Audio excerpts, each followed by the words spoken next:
India کے شہر احمد آباد اور ممبئی کو ملانے کے لیے زیر زمین سرنگ کے منصوبے پر تعمیر کا کام جاری ہے۔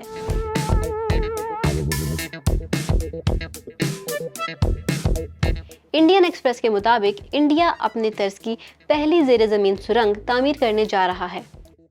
7 کلومیٹر طویل سرنگ ممبئی کو احمد آباد سے ملائے گی اور یہ خصوصی طور پر تیز رفتار چلنے والی بلٹ ٹرینوں کے لیے تعمیر کی جا رہی ہے۔ یہ بلٹ ٹرینیں 250 کلومیٹر فی گھنٹہ کی رفتار سے سفر کرتی ہیں۔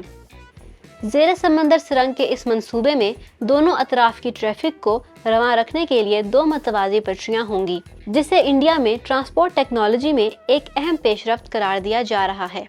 یہ سرنگ دراصل ممبئی احمد آباد کوریڈور منصوبے کا حصہ ہے۔ ممبئی احمد آباد کوریڈور ریلوے منصوبہ 508 کلومیٹر طویل ریلوے لائن اور 12 اسٹیشنوں پر مشتمل ہوگا۔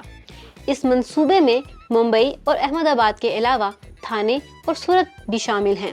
انڈیا کی ریلوے سپلائی کی ویب سائٹ کے مطابق زیر سمندر سرنگ نہ صرف ایک تعمیراتی کامیابی ہے، یہ نقل و حرکت کو نئے سرے سے تشکیل دینے، مختلف علاقوں کو جوڑنے میں اہم سنگ میل بھی ثابت ہوگا۔ اس منصوبے کی تکمیل کے بعد ممبئی سے احمد آباد کا سفر تقریباً 2.5 گھنٹے ہو جائے گا۔ سنیچر کو ممبئی میں تعمیراتی مقامات کا معائنہ کرنے کے بعد صحافیوں سے بات کرتے ہوئے وزیر ریلوے اشنوئی وشنو کا کہنا تھا کہ انڈیا کے پہلے باہمی طور پر ڈیزائن کیے گئے زیر سمندر سرنگ منصوبے کی تعمیر میں تمام اعلیٰ معیارات اور حفاظتی ضوابط اپنائے گئے ہیں۔ ان کا مزید کہنا تھا کہ بلٹ ٹرین منصوبہ نریندر مودی کے سستی اور تیز ٹرانسپورٹیشن ویژن کی تکمیل کی طرف ایک اہم قدم ہے۔